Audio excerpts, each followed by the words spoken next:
Bilal sir, आपके पास आता हूं क्योंकि आप निरंतर कवर करते हैं, अभी कर रहे हैं आप कवर। तो क्या कहिएगा जो आज हम जिस पे चर्चा करते हैं कि आज जो विपक्ष का रुख और विपक्ष का जो अंदाज था, और हमने जो कातर भाव की बात की, तो आज बहुत दिनों के बाद हमने देखा कि मोदी जी के जो सुर थे वो बड़े एक कि बहुत स्वस्थ बहस की आवश्यकता है, और वो नौटंकी शब्द जिन जो उन पे ब्लेम्स होते हैं कि नौटंकी से बचा जाए। आपकी प्रतिक्रिया, आपकी टिप्पणी बिलाल सर। देखिए संजीव जी, अभी रविंदर ने एक बहुत कई इंपॉर्टेंट चीजें रखी, टेक्निकल पॉइंट ऑफ व्यू से बहुत महत्वपूर्ण। और लेकिन मैं यहाँ पे कहना चाहता हूँ कि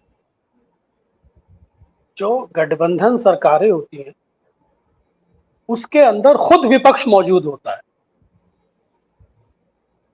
जिसके सहारे ये सरकार बनी हुई है, चाहे टीडीपी है चाहे जनता दल यूनाइटेड है।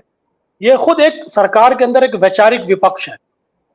ऐसे बहुत सारे सरकार के कार्यक्रम होते हैं, ऐसे बहुत सारे नीतिगत प्रोग्राम्स होते हैं, ऐसे बहुत सारे वैचारिक नीतियां होती हैं जहां पर ये दो घटक दल सरकार से सहमत नहीं होते और फिर भी सहमत होते। तो विपक्ष तो अपने आप में आज मजबूत है, लेकिन हमें यह नहीं भूलना चाहिए गठबंधन सरकारों में ये खुद अपने आप एक विपक्ष होता है। यही यही उसकी कमजोरी हो, ये हमें नहीं भूलना चाहिए।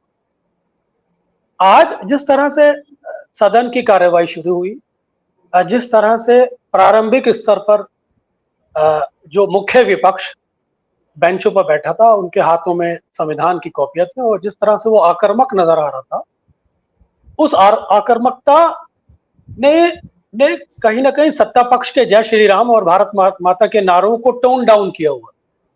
जो उत्साह और जो एक कॉन्फिडेंट सरकारों में नजर आता था, आज इस मजबूत विपक्ष और सरकार के अंदर मौजूद विपक्ष ने उसको टोन डाउन किया हुआ। ये बता रहा है कि गठबंधन सरकारों की अपनी एक सीमा होती है। गठबंधन सरकारें एक रेशमी डोर से बंधी होती हैं, उसके अंदर संतुलन बनाना बड़ा बड़ा मुश्किल काम होता है। ये अपना आप में एक आर्ट है। आज आपने देखा होगा कि ये विपक्ष का ही दबाव है। जब आप पार्लियामेंट्री अफेयर्स मिनिस्टर पिछले 10 सालों में पहली बार मल्लिकार्जुन खड़गे के यहाँ मिलने गए, ये विपक्ष का ही दबाव है।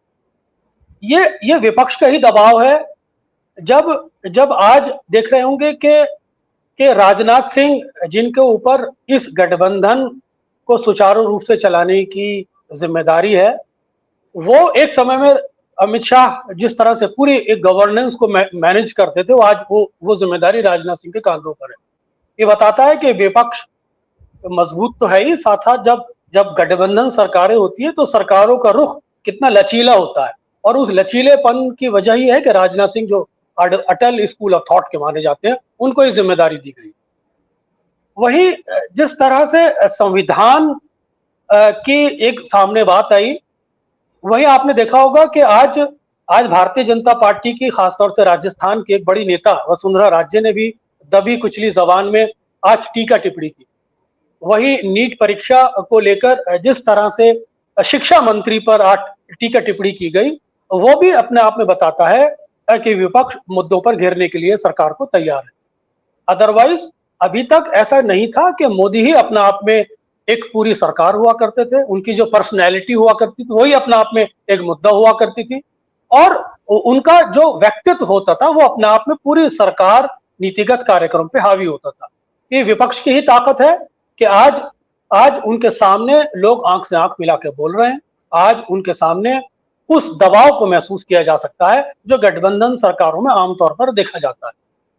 आप ये भी महसूस कर सकते हैं कि जिस तरह से आज विपक्ष ने सदन के बाहर और सदन के अंदर एक कोऑर्डिनेशन से काम किया, जिस तरह से उनका एक कॉन्फिडेंस लेवल नजर आ रहा था, और जिस तरह से वो संविधान की प्रतियां दिखाकर ये साबित करने की कोशिश कर रहे थे कि जो सत्ता का स्वरूप होता है, सरकार का जो स्वरूप होता है, उसमें जो संविधान की आस्था होती है, उसमें जो कार्यक्रमों में संवैधानिक दृष्टिकोण का जो महत्व होता है, पार्लियामेंट को चलाने में जो एक संवैधानिक मर्यादाएं होती हैं, और खास तौर से जो मौजूदा सरकार का संविधान के प्रति जो नजरिया रहा है वो कितना नकारात्मक रहा है, ये वो पुस्तकें अपने आप में जाहिर कर रही है। तो कुल मिलाकर ये आप नटशेल में ये कह सकते हैं कि अब ऊंट पहाड़ के नीचे आ गया है। अब देखना यह है कि आने वाले समय में ये धार विपक्ष किस तरह बना के रखता है। लेकिन अब सीधा सीधा मुकाबला राहुल गांधी बनाम मोदी रहेगा, जिसमें आप ये देखेंगे कि राहुल गांधी अगर प्रतिपक्ष नेता प्रतिपक्ष बनते हैं तो विपक्ष पूरी अपनी धार पूरी की पूरी तरह सत्ता पक्ष पर पूरी तरह रखता हुआ नजर आएगा। आपकी टिप्पणी। संजीव जी, तो बहुत ही बेसाख्ता होकर मैं यही कहना चाहूँगा कि जो बैसाखियां हैं ये तब तक बैसाखियां हैं जब तक जेडीयू या टीडीपी अपना इन लोगों में से किसी का स्पीकर नहीं बनता। अगर ये स्पीकर भारतीय जनता पार्टी के पास चला जाता है तो फिर ये बैसाखियां सत्ता पक्ष का एक सहारा बन जाएंगी, उनके लिए एक लोहे की लाट बन जाएगी। साथ ही साथ मैं ये भी कहना चाहूंगा कि अब मजबूत विपक्ष है। अब जो स्टैंडिंग कमेटीज हैं जो उनको बाईपास किया जाता था संसदीय प्रणाली में, उसकी प्रासंगिकता बढ़ेगी। और साथ ही साथ जो हमने पिछले 10 सालों में ये देखा कि स्पीकर अपना प्रोरोगेटिव होता है, बहुत सारे बिलों को वो मनी बिल की तरह इंट्रोड्यूस कर देते हैं। अब उस पर भी मेरा ख्याल है कि अंकुश लगेगा। साथ ही साथ अब विपक्ष की आवाज भी संसद के अंदर ऐसी ही गूंजेगी जो एक लोकतंत्र उनसे अपेक्षा करता है।